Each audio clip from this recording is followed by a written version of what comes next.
할렐루야. 오늘이 2020년 청소년 청년 주일입니다.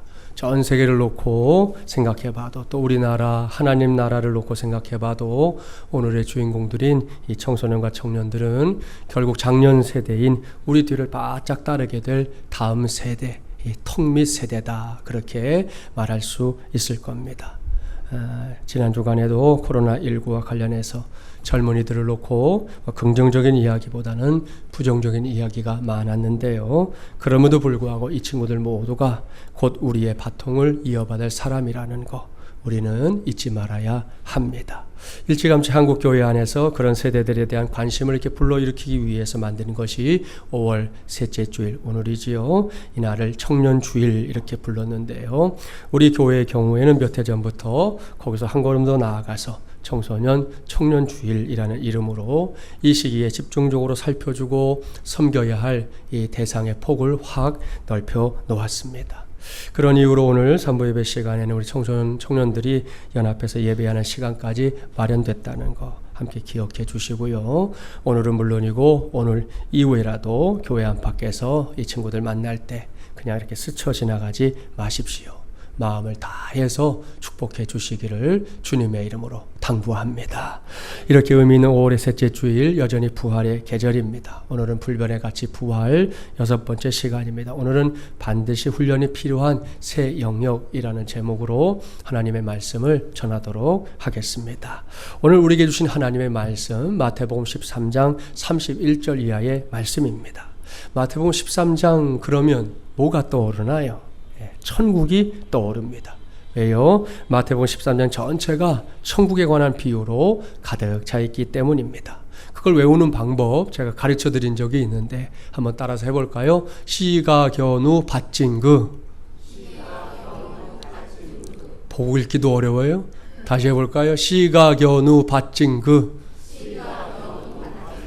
예, 요즘 우리 청년들이 좋아하는 일종의 줄임말인 거 아시죠? 예, 씨 뿌리는 자의 비유, 가라지 비유, 겨자씨 비유, 누룩의 비유, 밭에 감추인 보화의 비유, 진주의 비유, 그물의 비유, 이렇게 7가지의 비유가 마태복음 13장을 가득 채우고 있는 천국의 비유입니다. 그 중에서 청소년 청년주일은 오늘은 딱 2가지 겨와 누만 우리가 살펴보려고 합니다. 먼저 겨를 볼까요? 본문 31절과 32절 함께 봉독합니다. 또 비유를 들어 이르시되 천국은 마치 사람이 자기 밭에 갖다 심은 겨자씨 하나 같으니 이는 모든 씨보다 작은 것이로되 자란 후에는 풀보다 커서 나무가 되매 공중의 새들이 와서 그 가지에 깃들이느니라. 아멘. 사랑하는 마중물이랑 가족 여러분, 이 말씀은 우리에게 심지어 예수 믿지 않는 사람들에게까지도 널리 알려져 있는 말씀 중에 하나입니다. 여기에 등장하는 겨자는 사실 나무가 아니라 풀입니다. 마치 우리나라의 유채 꽃밭을 좀 보는 듯하지요. 더 정확하게 말하면 갓 종류인데요. 맛도 쌉싸름하니 우리나라에서 즐겨 먹는 이 갓김치로 만들어 먹어도 좋다 그럽니다.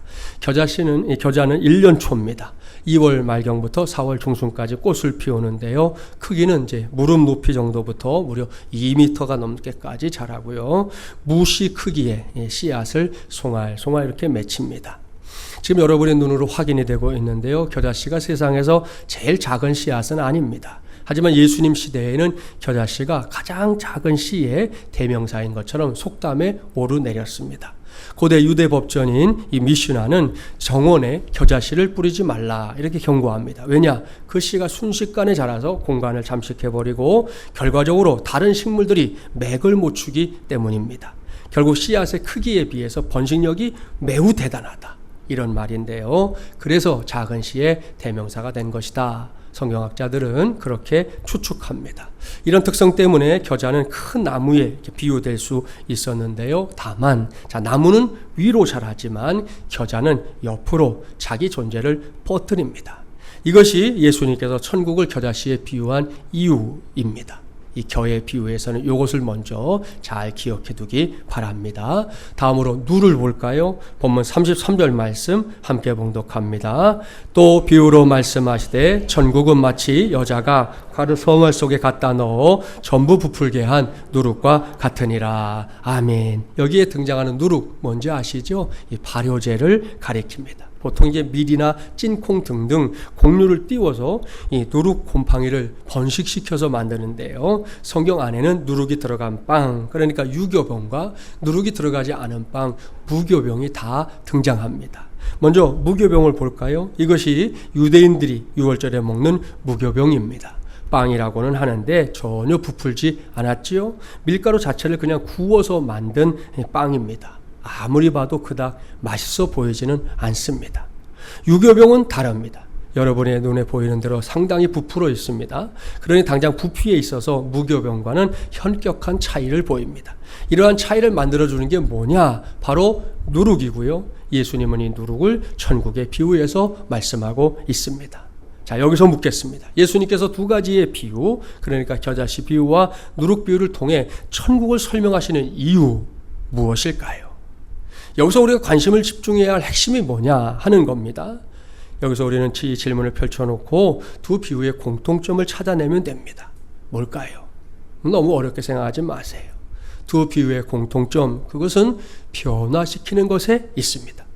그렇습니다. 겨자씨도 누룩도 모두 작은 것, 미미한 것, 아무것도 아닌 것, 연약한 것이지만 전체를 변화시키는 상징성을 갖고 있습니다. 봐라, 바로 이것이다. 이렇게 당장 눈앞에서 보여줄 수는 없어도 안에서 밖으로 유기적으로 점진적으로 성장하는 것, 이것이 바로 하나님 나라의 속성이라는 걸 보여주는 말씀이 겨자씨와 누룩의 비유입니다. 구약 성경을 한번 생각해 볼까요? 당시에 이스라엘이라는 나라는 실로 보잘것 없었습니다. 꽤나 오랜 시간 동안 이스라엘의 주변에 자리 잡고 있었던 이집트, 아시리아, 바벨론 제국에 비하면 너무너무 미약했었다는 거, 세계 역사가 다 우리에게 알려주는 바입니다. 그걸 생각해 보면 이스라엘은 오늘 본문에 나오는 겨자씨와 같은 나라였다, 이렇게 말할 수 있습니다. 그런데 그러한 이스라엘에 하나님께서 손을 대시자 어떤 일들이 일어났습니까? 다윗 왕이 통치하던 때에는요, 그 지중해 연안 전체에 영향을 미치는 아주 막강한 나라가 되었습니다. 솔로몬이 통치할 때에는 세상에 하나밖에 없는 하나님의 성전을 건축하는 영광을 누리기도 했습니다. 이 모두가 하나님께서 이 겨자씨처럼 별것 아닌 것 같은 이 이스라엘을 나라와 민족을 초월해서 하나님의 뜻을 펼치는 귀한 도구로 만들어서 사용하신 확실한 증거입니다. 같은 관점에서 계속해서 성경을 읽어보면 우리의 주님이시고 교회의 머리 되신 예수님에 대해서 성경이 다소 충격적인 증언을 하고 있다는 걸 알 수 있습니다. 이사야 53장 2절 말씀 자막에 나오는데요, 우리 함께 봉독해 보겠습니다. 그는 주 앞에서 자라나기를 연한 순 같고 마른 땅에서 나온 뿌리 같아서 고운 모양도 없고 풍채도 없은즉 우리가 보기에 흠모할 만한 아름다운 것이 없도다. 아멘. 여기에 언급된 그가 누굽니까? 인류의 모든 죄를 해결하기 위해 이 땅에 오신 예수 그리스도, 우리 주님을 가리킵니다. 그런데 주님의 겉모습을 지금 뭐라고 쓰고 있는지 잘 보세요. 당시의 사람들에게 결코 매력적이지 않았다는 겁니다. 흔히 하는 말, 별 볼 일이 없어 보입니다. 아니, 별 볼 일이 없어요. 기대할 것도 없어 보이는 정도가 아니라 기대할 게 없습니다. 방금 말씀 함께 봉독해 봤는데요, 결코 아무런 일도 일어날 것 같지 않습니다. 하지만 아시죠? 연한 순 같고 마른 땅에서 막 나온 뿌리 같고 어딘가 봐줄 고운 모양도 없고 심지어 흠모할 만한 아름다운 것도 없다, 이렇게 선언된 예수님의 순종과 십자가 사건을 통해 모든 인류를, 오고 오는 모든 세대를 억만죄악으로부터 건져내는 위대한 복음의 역사가 펼쳐지게 됐다는 사실 말입니다. 할렐루야. 그렇습니다. 2000년 전에 예수님 때문에, 예수님에 의해서, 예수님으로 말미암아 시작된 위대한 복음의 역사는 21세기인 오늘날에도 5대양 6대주에 걸쳐서 그 위력을 쟁쟁하게 발휘하고 있는 중입니다. 이러한 사실을 전제하면서 이제는, 아니 오늘은 저와 여러분 우리의 차례임을 선포하는 바입니다. 특별히 2020년 청소년 청년주를 맞이한 오늘 하나님의 위대한 역사를 이어나갈 몫이 우리의 청소년들, 우리의 청년들에게 있다는 말씀입니다. 그뿐이 아닙니다. 믿음 안에서 철저하게 이 친구들의 뒷배가 되어 주어야 할 저와 여러분도 마찬가지입니다. 그렇습니다. 우리 교회의 청소년 청년들을 필두로 저와 여러분 모두가 오늘 주신 말씀에 기록된 것들을 그냥 문자로만 남겨두면 안 됩니다. 이 말씀들이 무조건 나의 말씀, 그리고 우리의 말씀, 나아가서 우리 공동체의 말씀이 되게 해야 할 줄 믿습니다. 그러기 위해서는 마중물 예람이라는 한 공동체로 부르심을 받은 우리 모두가 같은 마음, 같은 믿음으로 기도해야 할 것입니다. 하나님 아버지, 저는 모든 면에서 초라하고 부족한 인생입니다. 겨자씨 같습니다. 누룩 같습니다. 그러나 그렇게 적은 것으로도 큰 나무가 되게 하시고 전체를 부풀게 하시는 하나님 나라의 역사가 제게도 나타나게 하여 주시옵소서. 우리에게도 나타나게 하여 주시옵소서. 우리 공동체를 통해서도 증명되게 하여 주시옵소서. 할렐루야. 여전히 어려운 시대지만 그래도 2020년 청소년 청년주를 맞아 성수주를 하나님 앞에서 예배하는 오늘 이 시간에 이렇게 기도하는, 그래서 우리가 꼭 응답받는 하나님의 종들 되기를 주님의 이름으로 축복합니다. 할렐루야. 여러분이 제가 방금 하는 축복을 아멘으로 받았는데요, 그 복이 진짜 내 복, 우리의 복, 우리 공동체의 복이 되려면 말로만 되는 건 아니라는 거 명심해야 합니다. 종종 무엇이든 이렇게 말로만 하려는 경우가 있는가 하면 그런 일에 너무 익숙한 사람들이 있는데요, 여러분 할 수 있는 한 그것은 꼭 고쳐야 할 일입니다. 왜요? 말로만이라는 것은 말 그대로 말로 끝난다 하는 뜻이기 때문입니다. 그 이상도 그 이하도 없어요. 그런 점에서 묻겠습니다. 오늘의 축복이 진짜 축복이 되려면, 우리의 손에 만져지고 잡히는 현실에서 이루어지는 축복이 되려면 어떻게 해야 할까요? 무엇을 해야 할까요? 이 질문에 대한 답으로 제가 오늘 여러분에게 제시하려고 하는 것은 우리 모두가 기꺼이 은혜에 빚진 훈련자들이 되어야 한다. 바로 이겁니다. 사랑하는 여러분, 지금 우리가 하고 있는 신앙생활, 상식이나 교양을 쌓는 과정이 아니에요. 교회 와서 주워 듣는 것들이 좀 도움되고, 나는 요것도 알게 되고 저것도, 그러라고 우리 신앙생활 하는 게 아니라는 거예요. 얼마간 동안 몇몇 코스를 해내면 턱하니 자격증을 내주는 그런 거 아닙니다. 더군다나 장애물 넘듯 교회 문턱 뛰어넘기, 이것이 신앙생활의 전부는 아닙니다. 결코 아닙니다. 그리고 내가 속한 공동체가 하나님 앞에서 훈련받고 또 훈련받아서 이 땅을 변화시켜 나가야 할 사명과 책임을 감당해야 한다는 걸 알고 행하는 것, 이것이 신앙생활입니다. 이건 역시 청소년과 청년들은 물론이고 주님의 몸된 교회를 섬기는 모든 세대들이 함께 감당해 나가야 할 몫인 줄 믿습니다.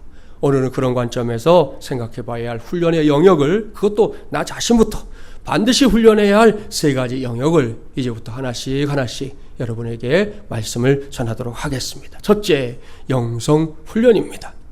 영성이 뭐냐? 사전적인 의미는 신령한 품성이나 성질을 가리킵니다. 그런데 이것은 어디까지나 낱말풀이고요. 영성에는 더 풍성하고 깊은 의미가 있습니다. 세 가지로 정리해 볼 수 있겠어요. 영성이란 먼저 하나님을 믿고 거듭난 모든 자녀들에게 주어진 영적인 성품, 그것이 영성이라는 거지요. 다음으로 영성이란 성령의 역사하심으로 예수 그리스도를 통해 이루어진 하나님의 모든 은혜와 은총을 경험한 자에게서 나타나는 자연스럽고 경건한 성품, 그랬습니다. 마지막으로 영성이란 성령의 충만한 은혜 속에서 성령의 지배를 받고 살아가는 영적인 사람의 속성을 말한다, 그랬습니다. 좀 길어졌는데요, 요약해보죠. 거듭남을 체험한 사람들의 성품, 속성이 영성이다, 이렇게 말할 수 있어요. 예수 그리스도를 나의 주, 나의 하나님으로 진실되게 믿고 고백하는 순간 누구나 체험하는 거, 거듭남 아닙니까? 맞습니다. born again이잖아요. 다시 태어나는 거. 이것이 지금 이 시간에 제가 강조하고 있는 우리의 이 영성의 기초입니다. 뿌리입니다. 출발입니다. 생각해 봅시다. 이건 누구든지인데요, 거듭나기 전에는 결코 하나님을 믿을 수 없습니다. 예수님의 십자가와 부활, 그것도 지금도 아니고 2000년 전에 일어난 그 일, 그것이 날 구원한다? 인정할 수 없습니다. 정말이지 어린 바람프로치도 믿을 수 없는 일이에요. 그걸 믿는다는 사람들 다 미친 사람으로 보입니다. 어리석어 보입니다. 성경의 기록대로 하면 그런 사람들처럼 미련한 사람들이 세상 천지에 없습니다. 그런데 이것도 누구든지예요. 누구든지 거듭나면 이 모든 게 달라집니다. 불가능하다고 생각했던 것들이 다 가능해지는 거예요. 그냥 믿어집니다. 주저함 없이 받아들여집니다. 2000년이라는 시간 정도 까짓거 아무런 문제가 되지 않습니다. 바로 그때부터 영성이, 내 안의 영적인 성품이 새롭게 자리를 잡는 역사가 일어나게 된다는 말씀이에요. 그것이 구원받음입니다. 작년 특세 중이었던 걸로 기억합니다. 오늘 토요일 새벽에 우리 교회 집사님의 친정 아버님이 무려 60년 만에 이 교회의 발걸음을 들여놓는 그런 사건이 일어났어요. 나중에 집사님과 이야기를 나눠보니까 언제나 그렇지만 이런 일들은 그냥 일어나는 우연한 일은 아니었어요. 그동안 집사님으로 하여금 자기 부모님, 친정 부모님을 위해서 집중적으로 기도하게 하셨고, 또 그때 특세 때도 그 기도 제목도 내놓고 기도하던 중에 일어난 일이었어요. 집사님이 결혼하고 난 지가 벌써 20년이 훌쩍 넘었는데 친정 아버님이 집에 와서 주무신 게 그날이 처음이라는 거예요. 그러니까 이거 하나님의 역사 아니겠습니까? 집사님은 제게 먼저 전화해서 목사님 내일 아버님 모시고 새벽에도 갈 건데 기도해 주세요 그랬습니다. 그래서 저는 아유 그러겠노라고 하고 저도 기도로 준비했습니다. 그런 다음에 토요일 새벽에 이제 만나 뵌 건데요. 예배를 마치고 나서 이렇게 앉아서 이야기를 들어보니까 이 아버님이 청년 시절에는 신학생으로 살았던 시간도 있었던 분이더라고요. 자기 딸에게도 말을 안 하셨어요. 따님도 그날 알았어요. 그러니까 그 청년 시절에 신학생이 돼서 열심히 신학 공부를 하려고 하다가 그 시절에 어르신들이 다 비슷비슷하지만 당장 먹고 살아야 되니까 그 길 접고 부득불 공무원 시험을 봐서 공무원으로 이제 평생을 살았던 그런 분이었어요. 그러면서 이제 교회 생활도 자연스럽게 멀어졌던 거죠. 그로부터 세월이 흘러 무려 60년 만에 예배를 드렸는데요. 설교 말씀이 잘 들렸다는 거예요. 어려서 세례를 받았는데 정확하게 신앙 고백한 기억이 없다 그러셔서 그 자리에서 영적 기도라는 게 있는데 하시겠느냐 물었더니 그러겠다 그러셔서 그 시간에 내가 얼마나 하나님 앞에 큰 죄인인지 고백하고 예수님의 십자가가 나를 위한 십자가, 예수님의 부활이 나를 위한 부활임을 고백하는 영적 기도도 함께 나누게 되었습니다. 할렐루야. 최근에 근황을 물어보니까 코로나19 때문에 좀 두문불출하고 계시다 그러는데요. 저는 지금도 확신합니다. 한 영혼이 거듭나게 하는 하나님의 역사는 오늘날에도 계속되고 있다는 것. 그리고 그 아버님 속에서 하나님은 그 일을 행하고 있다는 것 확실하게 믿습니다. 여러분 그렇게 해서 얻게 되는 것이 영성이에요. 그리고 이 영성은 우리의 육신이 나이에 맞는 성장 과정을 거치는 것처럼 마땅히 성장해야 하는데요. 그 성장의 원동력이 뭐냐? 훈련입니다. 그것도 성령 하나님께 의존하는 훈련, 주님과 깊이 만나는 체험이 있는 훈련 말입니다. 성경은 분명하게 약속하고 있습니다. 성령 하나님께서 우리 모두를 진리 가운데로 인도해 주신다 약속합니다.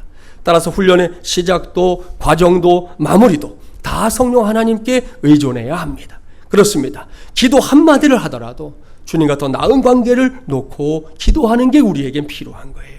찬양을 하더라도 주님과 내가 지금보다 더 깊은 관계를 목표로 하나님을 찬양하는 게 필요하다는 것이죠. 성령 안에서 이러한 훈련들이 이어져 나갈 때 우리의 영성은 하나님이 기뻐하시는 영성으로 성장해 가게 될 줄 믿습니다. 둘째, 균형 잡힌 인격 훈련입니다. 이게 뭔지는 다 아시잖아요. 겨자씨가 자라서 큰 나무가 되고 누룩이 들어가서 전체를 부풀려서 키우듯 우리의 인격도 처음 그대로 있으면 안 되죠. 예수 그리스도 안에서 이전보다 더 성장하고 성숙해져야 한다 이겁니다. 아울러 균형이 잘 잡힌 인격이 되어야 하는데요. 이 점에서 우리가 가장 강조해야 될 것은 예수님께서 친히 보여주셨던 섬김의 훈련입니다. 여기서 성경 한 곳 찾아볼게요. 자막에 나오는 디모데전서 4장 8절 말씀 우리 함께 봉독해 보겠습니다. 4장 8절입니다. 육체의 연단은 약간의 유익이 있으나 경고는 범사에 유익하니 금생과 내생에 약속이 있느니라. 아멘. 할렐루야. 잘 아는 말씀이죠. 우리의 육체를 훈련하는 거 분명히 필요하고 중요한 일입니다. 예전에 제가 한동안 몇 년 동안이었는데 좀 관심을 가지고 열심히 이렇게 헬스장을 다녔던 적이 있었어요. 그 하는 와중에 이제 동기 목사님 한 사람이 이사를 한다. 요즘은 뭐 이사한다 그러면 다 이렇게 포장해서 하지만 그때는 이렇게 서로 가서 아름아름 도왔잖아요. 그래서 이사를 도우러 갔는데 뭐 다른 건 다 괜찮았는데 이제 문제는 피아노였어요. 피아노가 무겁잖아요. 그래서 우리 교회도 옮길 때 이렇게 전문가들이 오셔서 해주시는데 그걸 이제 한 3-4명이 같이 이렇게 옮기는 일을 했어요. 하면서 조금 묵직은했지만 그래도 그냥 괜찮더라고요. 근데 제가 생각할 때 내일은 조금 어딘가 이렇게 욱신거리지 않을까 했는데 다음날 멀쩡한 거예요. 제 스스로도 놀랐어요. 야, 이게 운동의 효과구나. 너무 좋았는데 어느 순간부터 그게 이제 소홀해지니까 그때만큼 힘도 안 되고 몇 해 전에 또 수술을 받고 나니까 더 쫙 쪼그라들어가지고 지금 이거 들라고 그러면 못 들 것 같아요. 이건 뭐 저만의 경험이 아니라 여러분도 다 비슷한 경험들이 있을 겁니다. 그런데 그러한 육천의 훈련보다 더 중요한 게 있다는 거죠. 사도 바울은 그것을 경건 이렇게 표현했는데요. 경건은 다른 것이 아니라 하나님 앞에서 내 자신을 훈련하는, 이 육체가 아니라 속사람, 이 안에 들어앉아 있는 나를 훈련하는 것을 의미합니다. 따라서 조금 전에 말씀드렸던 균형 잡힌 인격을 훈련하는 것과 같은 것이고요. 섬김과도 일맥상통하는 단어입니다. 여기서 반드시 기억합시오. 저도 여러분도 주님의 몸된 교회 안팎에서 뭐 이런저런 일들을 감당하며 살고 있는데요. 그럴 때 얼마든지 뭐 직분과 직책으로 일할 수는 있겠지만 섬김의 정신을 근본으로 삼지 않으면 그것이 언젠가는 탈이 날 수 있다는 거 명심해야 합니다. 그렇습니다. 지금 우리가 살고 있는 시대를 가만히 들여다보세요. 예수님께서 주와 선생으로 행하셨던 그 세족식의 현장과 매우 유사합니다. 우리 시대가 그 다락방에 모여있던 제자들의 모습과 흡사하다는 말씀이에요. 그 세족식의 현장 떠올려 보세요. 제자들이 무엇을 하고 있었습니까? 그 다락방에 모여있었던 제자들 다들 팔짱 끼고 있었습니다. 뒷짐지고 있었습니다. 누구 하나 뭘 할 생각이 없어요. 다른 사람이 날 해줄 걸 기대하고만 있는 것이죠. 나는 손가락 하나 까딱하지 않고 서 있으면서 말입니다. 그런 일들이 지금 우리가 사는 세상인데요. 그러다 보니 때때로 어이없는 일들이 우리의 눈앞에서 벌어지곤 합니다. 여기서 지난 주간 자주 세간에 오르내렸던 일주일 내내였어요. 뉴스 하나 소개하죠. 이것은 입주민의 갑질을 견디지 못해 스스로 목숨을 끊어버린 한 경비원 아저씨의 사건입니다. 알고 있는 사람들도 있던데요. 저곳이 제가 사는 곳이에요. 그리고 저 아저씨가 마침 또 저희 라인을 돕는 아저씨예요. 지난 목요일 새벽까지 경비실 앞에 빈소가 꾸려져서 많은 입주민들이 이 아저씨의 안타까운 선택 때문에 눈물 흘리고 또 가슴 아파했습니다. 저도 가만히 있을 수가 없어가지고 백병원에 마련되어 있던 장례식장에 가서 문상도 하고 왔어요. 이 아저씨는 그동안 경비로서의 역할에 정말 성실했던 사람입니다. 오히려 좀 넘치면 넘쳤지 모자라진 않았어요. 그랬기 때문에 매스컴에 보도된 대로 입주민들이 아저씨의 죽음을 놓고 크게 분노했던 겁니다. 처음에는 주차 문제로 이 가해자 입주민과 아저씨 사이에 싸움이 시작됐다는 거죠. 워낙 협소한 주차 공간이다 보니 평소에도 2중, 3중으로 주차하는 경우가 허다하거든요. 그래서 서로 다른 사람의 차를 밀고 당기는 거, 그러면서 주차를 사용하는 게 이제 모두에게는 그냥 상식이에요. 그 과정에서 경비 아저씨들은 입주민이 부탁하면 부득불 남의 차라도 밀고 당기고 해줘야 되잖아요. 그런데 이번에 알고 보니 저 입주민은 평소에도 주차 습관이 좋지 않았더라고요. 주민들이 이렇게 모이는 자리가 있었는데 이중 주차 해놓은 것도 부족해서 거기다가 사이드 브레이크 딱 올리고 사라졌다가 나타나서 다투었던 분들이 여럿 있더라고요. 그런 사람의 차를 이제 이 경비 아저씨가 조금 밀었던 겁니다. 그때부터 욕설과 시비, 심지어 구타와 사표 요구까지 이어졌습니다. 지난 화요일에 강북경찰서에서 저희 집을 찾아온 제가 없으니까 저한테 전화까지 했더라고요. 제가 지난 4월 27일 아침에 출근하는 길에 두 사람이 막 싸우고 있었거든요. 제가 말렸어요. 한참 말렸어요. 말려지지도 않아요. 다 감정들이 다 상해가지고. 그게 CCTV에 딱 찍힌 거를 알고는 이제 이분들이 제가 누군가하고 찾아왔던 거더라고요. 아무튼 이 사건의 가해자는 제가 얼마 전에 설교 중에 소개했던 제가 가장 싫어하는 스타일 말씀드렸죠. 강한 자 앞에서는 약하게, 약한 자 앞에서는 강하게 구는 사람, 아주 전형이에요. 제가 말렸던 그날부터 딱 일주일 뒤에 경비 아저씨가 코뼈가 주저앉을 정도로 폭행당했습니다. 그런데 가해자가 자신의 알리바이를 위해서 아저씨의 전화기에 문자를 보낸 걸 보고서 제가 진짜 기가 막혔는데, 아저씨를 놓고 머슴이라고 표현한 건 뭐 기본이고, 코뼈가 주저앉은 걸 놓고 어떻게 형님한테 까불다가 코뼈 주저앉은 거 병원이나 다녀오셨어? 이런 식으로 자신의 알리바이를 위해서 문자를 보낸 거예요. 자기가 만들어 놓은 걸 그 친형이 한 거다 이런 식으로 해놓은 거죠. 거짓말까지 하고 그뿐이 아닙니다. 가해자는 자신도 피해자라고 하면서 예전에 자기가 교통사고 당했을 때 받아두었던 진단서를 위에를 사인펜으로 쭉쭉 짚고 그 아래에 있는 것만 해서 보낸 거예요. 내가 이렇게 지금 당신과 싸우다가 진단서 받아서 2천만 원 갖고 날 기다려라. 그렇게 이제 문자를 보낸 거죠. 협박까지 한 거예요. 조금만 잘 살폈더라면 이게 가짜 진단서라는 거 알았을 땐 누구나 알 수 있는데 이 아저씨는 더 이상 자신의 힘으로 이 일을 해결할 수 없다 생각하고는 지난 주일 저녁에 해서는 안 될 선택을 했던 겁니다. 현재 가해자는 계속해서 쌍방과실이다 주장하고 있고요.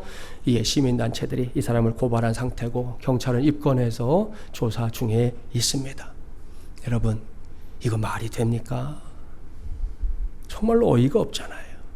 문제는 이게 우리가 사는 세상의 이야기라는 거예요. 남의 세상 이야기가 아니에요. 그러니 이런 세상을 상대로 우리가 해야 할 게 뭐냐는 거예요.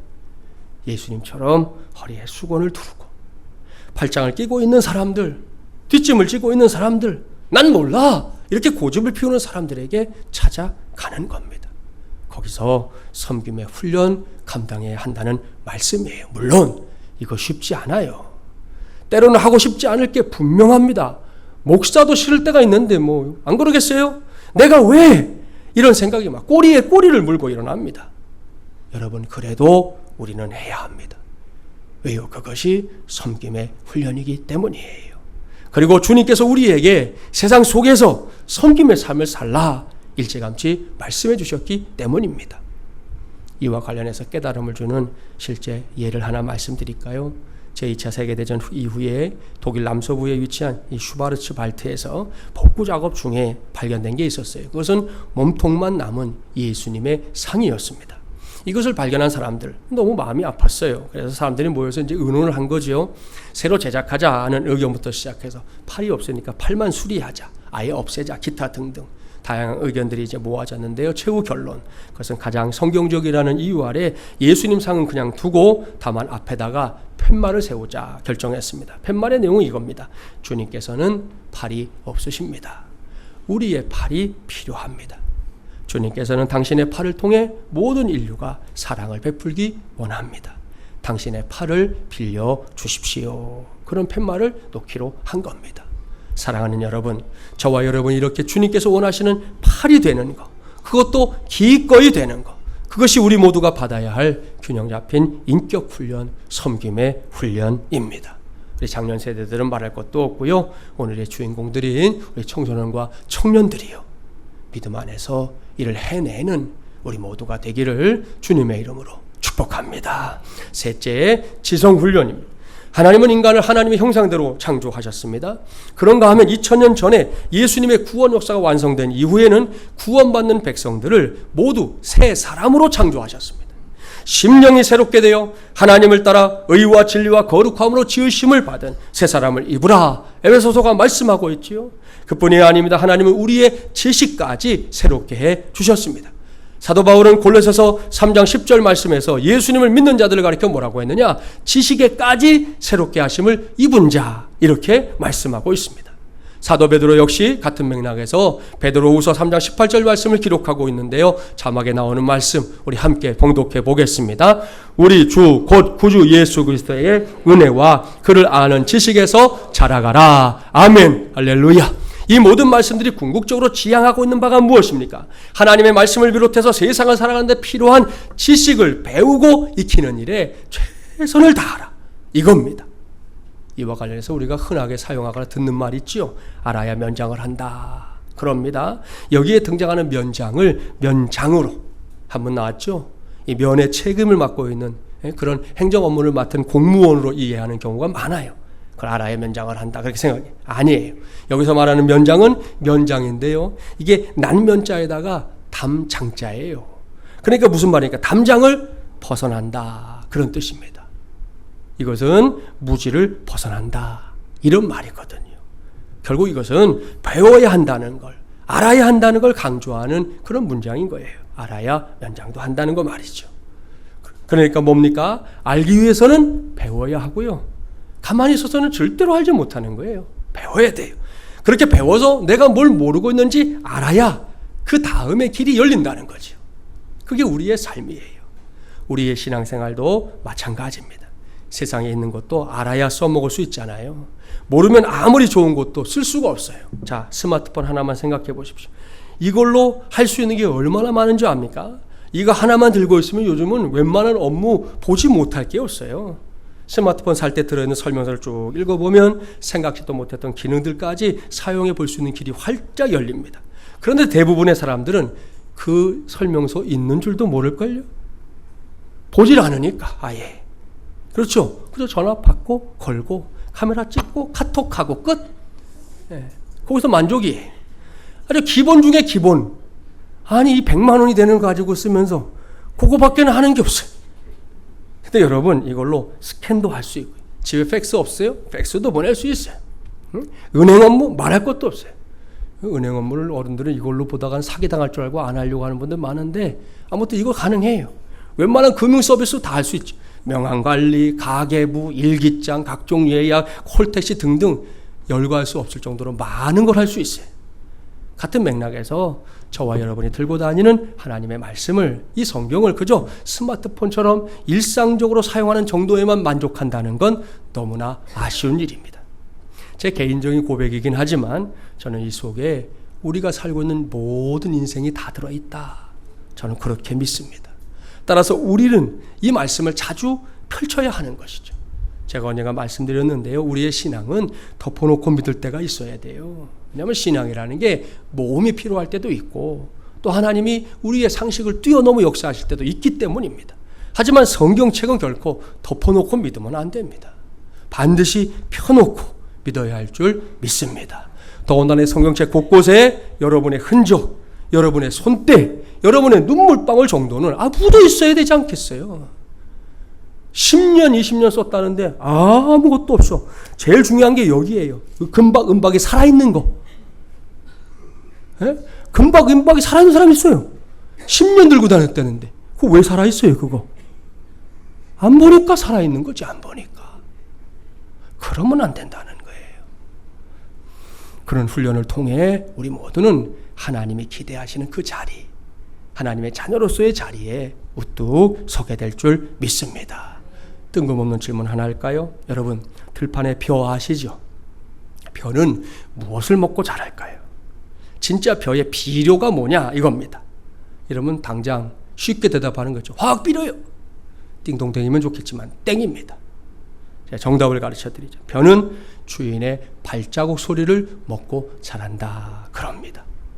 그렇습니다. 휘영청 달밝은 밤이나 장대비가 쏟아지는 신새벽에 그 벼가 염려스러워서 저벅저벅 거리며 다가오는 주인의 발자국 소리. 그 소리 말입니다.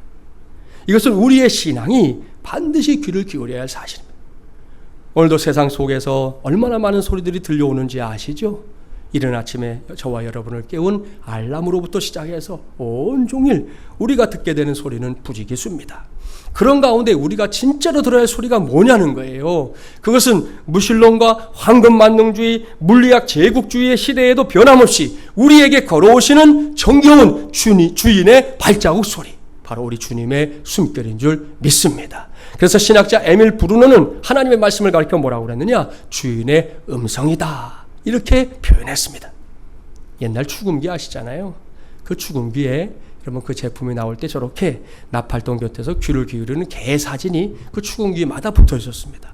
이것은 이제 RCA라는 회사가 빅터사를 인수하고 나서 사용한 축음기 상표입니다. 일종의 상표. 근데 제목이 기가 막혀요. 이 제목도 주인의 음성이에요. 무슨 말이냐? 개가 자신을 사랑해 주었던 이 주인이 죽으니까 주인의 음성이 담겨있던 그 축음기를 떠나지 않고 저렇게 듣고 있었다는 데서 붙여진 광고입니다. 옛날 축음기는 뭐 요즘은 아주 소리가 좋아서 뭐 소음 다 빼고 이렇게 하잖아요. 근데 그래 녹음 상태가 아주 나쁘고 기계 결함도 많아갖고 이 잡음이 너무 많이 들어서 사실은 듣기가 좀 힘들었어요. 하지만 이 니포라고 알려진 이 개는 이런저런 잡음에는 아예 관심이 없었다는 거예요. 그 잡음 속에서도 오직 사랑하는 주인의 음성, 나를 늘 불러주던 주인, 나를 품어주고 안아주고 먹을 걸 주고 아껴주었던 그 주인의 음성만 골라서 들었다는 거예요. 그러니 여러분 이 친구 광고 모델 할만하잖아요. 내 주인의 소리, 다른 건 관심이 없어. 그거 들어보겠다고 저 앞에 가서 저렇게 앉아있는 거예요. 오늘은 우리 차례입니다. 다시 말씀드립니다. 하나님은 우리의 지성도 훈련하길 원하십니다. 그저 예전에 왕년에 옛날에 알고 있었던 거 그나마도 이제는 다 까먹은 상태로 신앙생활 하지 맙시다. 특별히 청소년과 청년들은 지금 머리가 팽팽 돌아가는 시기에 이러한 때 우리의 지성이 갈고 닦아질 수 있는 은혜, 그 복된 은혜 우리 청소년 청년들은 많이 구해야 돼요. 그 과정에서 우리 모두가 꼭 해야 할 것, 그것은 우리도 오직 주인의 음성만 들어야 한다. 바로 이겁니다. 무수한 소리가 난무하고 갖은 유혹이 판치는 세상에서도 우리는 오직 주인의 음성만을 골라 듣는 훈련 받아야 할 줄 믿습니다. 그때가 바로 지금이라는 거예요. 코로나19 때문에 우리의 삶에 많은 변화가 일어나고 있는데요. 이번 기회에 다른 것도 해야 되겠지만 만왕의 왕이시요 만주의 주가 되시는 예수 그리스도의 음성을 잘 골라 듣는 훈련, 이 훈련을 우리 청소년 청년들, 우리 장년들, 우리 모두가 잘 해내게 되기를 주님의 이름으로 축복합니다. 말씀을 마무리하겠습니다. 겨자씨와 누룩을 천국에 비유하신 주님의 마음 헤아립시다. 먼저 부활의 계절인데요. 부활의 주님께서 가 계신 곳 어디입니까? 천국입니다.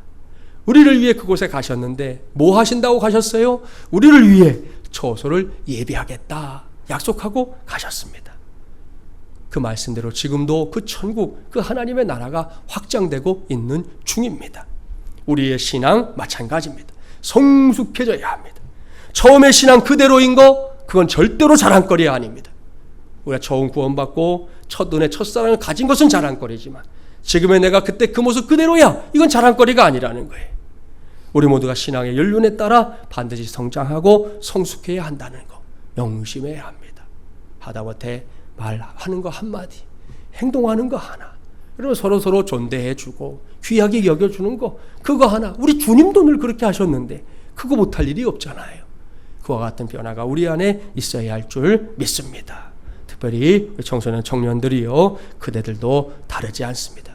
그대들에게 제일 큰 재산은 시간입니다.